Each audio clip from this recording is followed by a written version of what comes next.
जी लसन general service ने तो स्पाइडरमैन ब्रांड न्यू डे। तो मैं गया था देखने के लिए पीवीआर में प्लूटन मॉल में ब्रांड न्यू डे देखने के लिए, और ये मेरा ऑनेस्ट रिव्यू होगा। तो मैं जैसे मार्वल फैंस हूँ, बहुत सारे लोग मार्वल फैंस हैं, उनका एक्सपेक्टेशन इस फिल्म से बहुत हाई होगा, क्योंकि पिछला वाला फिल्म तीनों स्पाइडरमैन दिखाया गया था और फिल्म बहुत ही सुपरहिट ब्लॉकबस्टर रही। तो उसके बाद ये वाला फिल्म को बहुत ही ज़्यादा एक्सपेक्टेशन हाई रहेगा, क्योंकि इसमें सबको लग रहा था कि डूम्सडे का कुछ भी इंडिकेशन मिल सकता है, उसके बारे में कुछ बताया जाएगा, इसलिए सब लोग दौड़ दौड़ के सिनेमा हॉल पहुंच गए थे।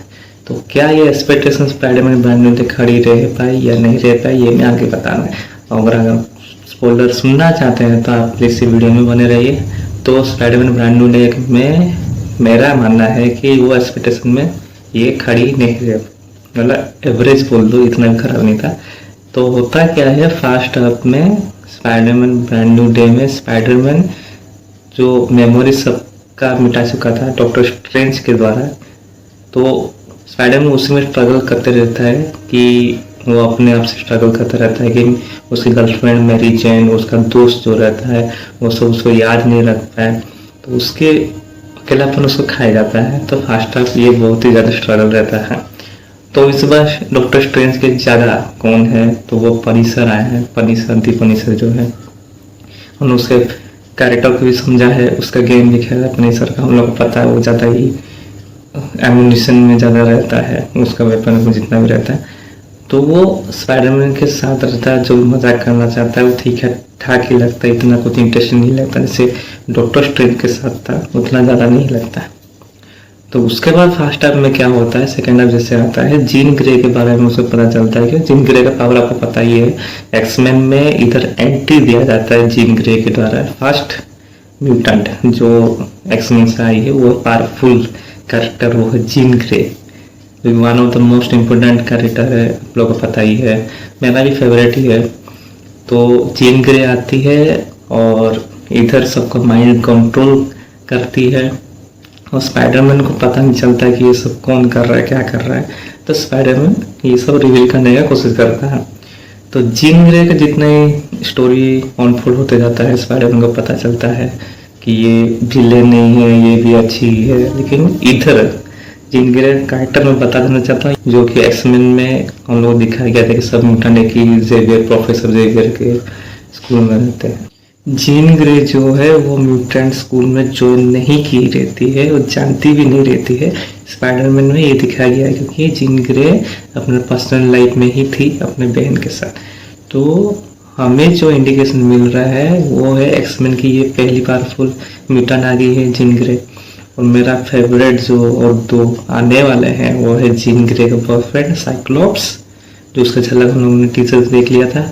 उसके बाद one of the main character Wolverine आने वाला है, जो कि ह्यू जैकमैन जो निभाने वाला है। मुझे लग रहा है अगर ऐसे हुआ तो मार्वल सिनेमैटिक यूनिवर्स में पूरा तबाही मच जाएगी, क्योंकि जो प्रोफेसर जेवियर है वो भी आने वाला है, वो दिखा चुके हैं टीजर में।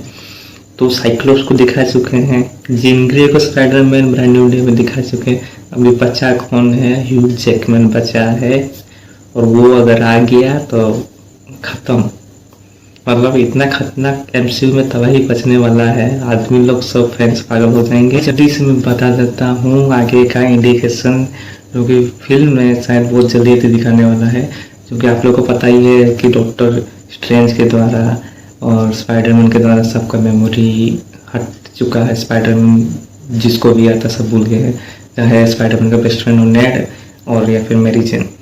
तो स्पाइडरमैन ब्रांड न्यू डे में लास्ट में दिखाता है कि उन लोग जो फ्रेंडशिप में जो उन लोग फीस्ट वाला उन लोग जो दोस्ती यारी में जो करते हैं उन लोग, तो उसको नेड को याद आ जाता है कि हम दोस्ती यारी में ऐसे करते थे। तो उसकी मेमोरी धीरे धीरे वापस आ रहा है, हो सकता है मैरी जेन का भी मेमोरी वापस आ जाए। फिर पोस्ट क्रेडिट सीन का बात करें, No Spider-Man sighting. Location unknown. Location unknown. Location unknown. Location unknown. Location unknown. Location found. तो मुझे इतना खुश नहीं कर पाए, लेकिन इसके पीछे कुछ तो राज है वो मैं बता देता हूँ।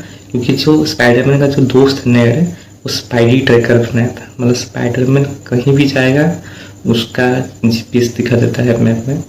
तो उस पोस्ट क्रेडिट सीन में दिखाता है कि स्पाइडरमैन कहीं नहीं मिलता है, नहीं मिलता, लास्ट में पूरा प्लानेट के बाहर जाकर स्पाइडरमैन मिलता है। और जरूरी नहीं है कि टॉम हॉलैंड वाला स्पाइडरमैन हो, पिछले वाले में और दो स्पाइडरमैन आएगा ये हो सकता है, तो भी मैगवायर वाला स्पाइडरमैन भी हो सकता है, या फिर वो एंड्रू गारफील्ड वाला भी स्पाइडरमैन हो सकता है। और जो डॉक्टर डूम अगर आया है उसका रिलेशन हो सकता है फैंटास्टिक फोर से। ये डॉक्टर डूम का इंटरेस्ट था स्यू स्टोन से, जो कि रीड रिचर्ड्स की वाइफ थी। फिर एक्चुअली रॉबर्ट डाउनी जूनियर एक में पता चला था कि सीक्रेट वार्स या फिर डूम्सडे का प्लॉट लीक कर दिया था कि वो अपने पेपर पुल्स को बोलता है कि उसने एक सपना देखा था कि उसका एक बेटा है और उसको बहुत रियल लगता है। और आप लोगों को पता ही है मल्टीवर्स मैडनेस जो डॉक्टर स्ट्रेंज का था, आप अगर सपना देख रहे हैं तो आपकी वही जिंदगी किसी और यूनिवर्स में हो रही है। तो रॉबर्ट डाउनी जूनियर का एक बेटा है और हो सकता है कि वो जो बेटा है वो फ्रैंकलिन रिचर्ड्स हो, जो कि रीड रिचर्ड्स और स्यू स्टोन का बेटा। लेकिन डॉक्टर डूम क्या करता है, वो स्यू स्टोन को पसंद करता था, लेकिन स्यू स्टोन तो रीड रिचर्ड्स की वाइफ है, तो वो एक अल्टरनेट स्यू स्टोन बनाता है, पूरा ही स्यू स्टोन जैसे ही रहेगा, उसी से उसका बेटा भी रहेगा फ्रैंकलिन रिचर्ड्स। तो इससे जुड़ने वाले हैं तार, और सब मिलके एक्समैन फैंटास्टिक फोर जितने भी एवेंजर्स है सब मिलके डॉक्टर डूम से लड़ाई करने वाले हैं। सबसे बड़ा ट्विस्ट जो है, डॉक्टर डूम को शायद हराने के लिए दूसरे यूनिवर्स से आयरन मैन वापस आ सकता है। तो सभी आयरन मैन वालों के लिए ये खुशी की खबर है। तो इतना मैं एक्साइटेड हूँ, आप लोग एक्साइटेड है तो कमेंट से जरूर बताइए, और आपको स्पाइडरमैन ब्रांड न्यू डे कैसा लगा जरूर बताइए। तो के लिए जय लक्ष्मण।